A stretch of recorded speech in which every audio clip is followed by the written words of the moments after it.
Bismillahirrahmanirrahim. Assalamualaikum dear student. This is Elysium Public School and College Lodra. We are continuing the grammar for the level of metric class and this is lecture number 8 and English grammar. Dear students, हमने grammar basic start की थी parts of speech से.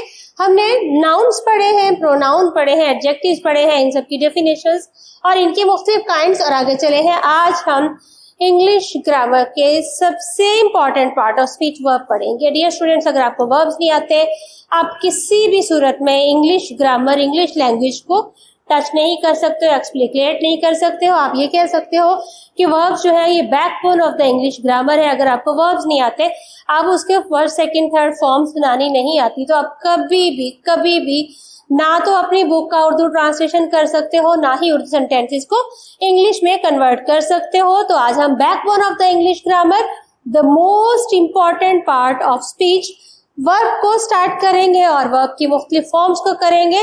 थोड़ा सा लंबा है but it is not at all difficult, just it's a matter of memory.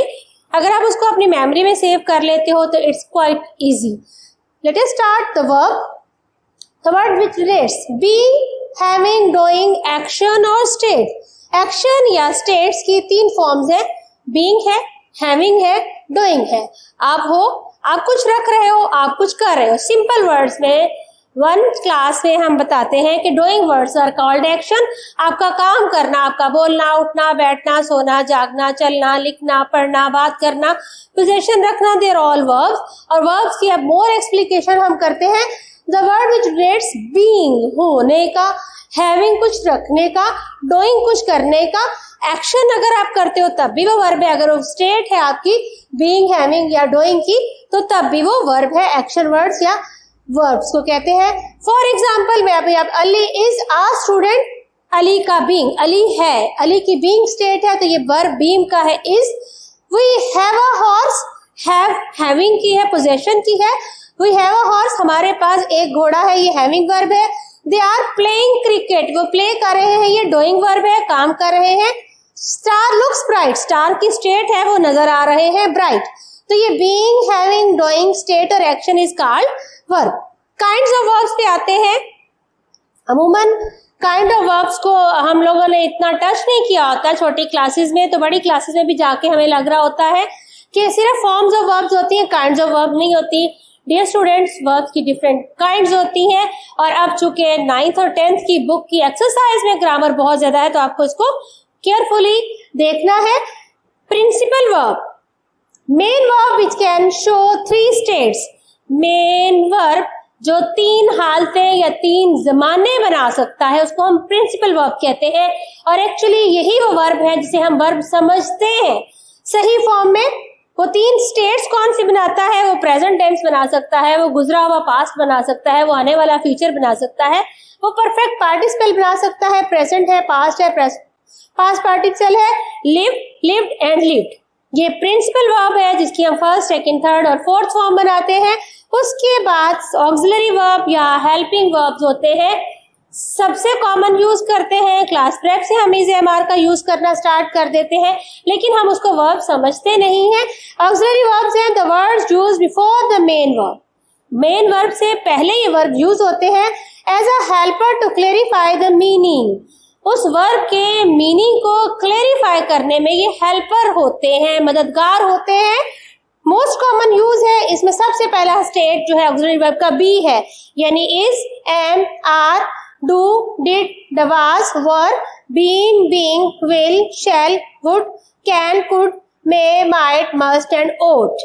ये सारे के सारे ऑक्सिलरी या हेल्पिंग वर्ब है. और जब हम टेंस बनाते हैं वहां फॉर्म ऑफ वर्ब तो चेंज होती ही है, साथ में ऑक्सिलरी वर्ब हेल्प करते हैं क्लेरिफाई करने में. उसके बाद आते हैं ट्रांजिटिव वर्ब्स और intransitive verbs. Transitive verbs which require direct object, वैसा वर्ब जिसको हम लिखें तो उसके फौरन बाद और डायरेक्ट ऑब्जेक्ट की जरूरत जरूर पड़े, उसके बगैर वर्ब अपना मीनिंग क्लियर नहीं करता. वही ईट एप्पल्स, अगर हम सिर्फ लिखते हैं वही ईट, हम खाते हैं, क्या खाते हैं, फिक्रा मुकम्मल नहीं होता, क्लेरिफाई नहीं होता. तो ईट एक ट्रांजिटिव वर्ब है. ईट के बाद हमें लिखना पड़ेगा we eat fruit, we eat vegetables, we eat apples, we eat mangoes, we eat bread etcetera, we eat apples. तो ईट जो है वो ट्रांजिटिव वर्ब है। ऐसा वर्ब जिसके बाद अगर आप ऑब्जेक्ट नहीं लगाएं तो उसके मीनिंग क्लियर नहीं होते। Intransitive is the opposite of transitive. ऐसा वर्ब जिसके बाद हम ऑब्जेक्ट नहीं भी लगाएं तो काम चल जाता है, जरूरत नहीं होती डायरेक्ट वर्ब की। The verbs which don't require object, dog bark, dogs bark, कुत्ते भौंकते हैं। किस पर भौंकते हैं इसका होना जरूरी नहीं है, एटसेट्रा। नेक्स्ट है जी इन्फिनेटिव और बेयर इन्फिनेटिव। ये काइंड ऑफ वर्ब्स में नहीं आता लेकिन यूजेस ऑफ वर्ब में आता है। वर्ब की फर्स्ट फॉर्म को इन्फिनेटिव कहते हैं। First form of verb is called infinitive, और टू के साथ लगे तो इन्फिनेटिव है, और बेयर का मतलब है टू के बगैर, यानी इन्फिनेटिव वर्ब वो है two plus first form of verb is called infinitive verb, और अगर टू के बगैर खाली फर्स्ट फॉर्म ऑफ वर्ब लगती है तो दैट इज कॉल्ड बेयर या इन्फिनेटिव, बेयर इन्फिनेटिव या अनढका इन्फिनेटिव। ये थे वर्ब्स की फॉर्म। हमने डिस्कस करना है प्रिंसिपल वर्ब्स को पर्टिकुलरली, क्योंकि ये इंग्लिश सेंटेंस की जान है, इसके बगैर इंग्लिश सेंटेंस कंप्लीट नहीं होता है। अब हमने देखना है कि वर्ब्स चूंकि ज़माने बताता है तो इसकी तीन हालतें होती हैं। पहली हालत को हम कहते हैं प्रेजेंट टेंस, प्रेजेंट। दूसरी हालत होती है पास्ट, और थर्ड है पास्ट पार्टिसिपल। डियर स्टूडेंट, एक फोर्थ भी होती है ING वाली, जो प्रेजेंट कंटिन्यूअस को डिस्कस करती है।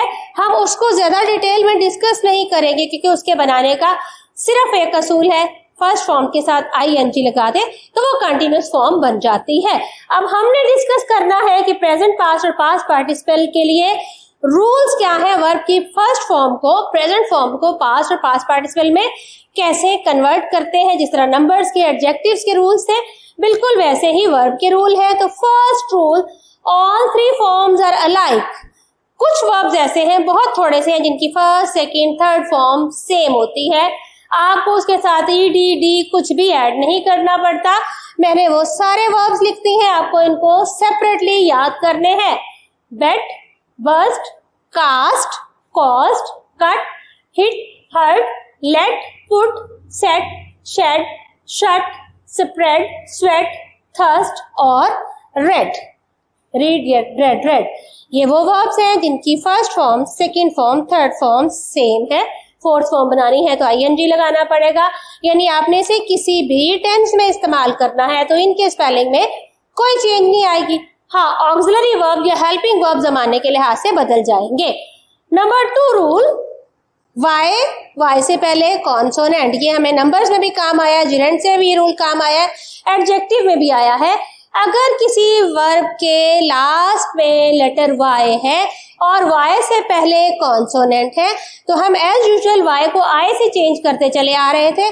यहाँ भी Y को हम रिप्लेस करेंगे I से, और उसके बाद जब हम ED लगाएंगे तो ये सेकंड और थर्ड फॉर्म बन जाएगी।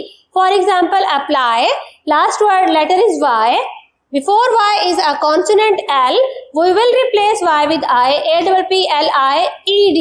ED लगाने से सेकंड और थर्ड फॉर्म बन जाएगी। तो वो सारे के सारे वर्ब्स जिनके आखिर में लेटर Y है और लेटर Y से पहले कॉन्सोनेंट्स हैं, उनको आपने Y को I से रिप्लेस करके ED लगाना है तो सेकंड फॉर्म ऑफ वर्ब और थर्ड फॉर्म ऑफ वर्ब बन जाएगी। मैंने वो सारे भी लिख दिए हैं, bury, carry, copy, cry, marry, occupy, से, satisfied, try, pay and lay। Rule number 3, last letter को डबल करके ED लगाएं तो वो सेकंड फॉर्म ऑफ वर्ब और थर्ड फॉर्म ऑफ वर्ब बन जाएगी। For example, first form of verb है beg, BEG, beg. Last G को हम डबल करके ED लगाएंगे तो beg second form, beg third form. अमूमन इनकी सेकंड और थर्ड फॉर्म सेम होती है। ये वीक वर्ब्स में भी आएंगे, लेकिन इनका जो रूल है कि लास्ट लेटर को आपने डबल करना है, वो सारे मैंने दोबारा से लिख दिए। क्लैप, निट, लेवल, क्वर्ल, ये वो वर्ब्स हैं जिनके लास्ट लेटर को आप डबल करके ED लगाएंगे तो सेकंड फॉर्म ऑफ वर्ब और थर्ड फॉर्म ऑफ वर्ब बन जाएगी। Rule number 4, weak verbs. ये वर्ब सबसे ज्यादा आपको टेंशन देने वाले हैं और इनको आपने जुबानी याद करना है। बल्कि मैं सजेस्ट करूंगी कि वर्ब्स मैंने लिखे हैं, आप एक लाइन वर्ब्स की डेली ले, उनको याद कीजिए और साथ में उनके मीनिंग भी याद करते जाए ताकि आपकी वोकैबुलरी भी बढ़ती जाए। तो प्रेजेंट फॉर्म यानी first form of verb present, second form of verb past और third form of verb past participle, fourth form continuous. Continuous की मैंने सिर्फ एक एग्जांपल लिखी, आगे नहीं लिख रही क्योंकि ये फर्स्ट के साथ सिंपल आईएनजी लगाया जाएगा। तो फर्स्ट फॉर्म है बी, आई के साथ इज इस्तेमाल होता है, सिंगल नाउन के साथ इज है, आई के साथ एम है, सिंपली बी है। बी इज या एम, इसकी सेकेंड फॉर्म है वाज, थर्ड फॉर्म है बीन और फोर्थ फॉर्म है बीइंग। इसी तरह आर प्लूरल सब्जेक्ट के साथ इस्तेमाल होता है बतौर हेल्पिंग वर्ब, इसकी सेकेंड फॉर्म है वर्ब, वर और थर्ड फॉर्म बीन और fourth form being. Arise, arose, arisen, awake, awoke, awoken, bend, bent, bent, bite, bit, बाई, bitten, begin, began, begun, choose, choose, chosen, come, came, come, do, did, done, draw, drew, drawn, drink, drank, drunk, drive, drove, driven, eat, ate, eaten, fall, fell, fallen, forget, forgot, forgotten, fly, flew, flown। ये अभी week verbs की list चल रही है, हम इंशाल्लाह इसको next lecture में कंप्लीट करेंगे। डियर स्टूडेंट्स, आपको ये सारे के सारे वर्ब्स, इनके मीनिंग्स और इनकी तीनों हालतें प्रेजेंट, पास्ट और पास्ट पार्टिसिपल याद करनी है। इंशाल्लाह अगले लेक्चर में मिलते हैं। टिल देन अल्लाह हाफिज।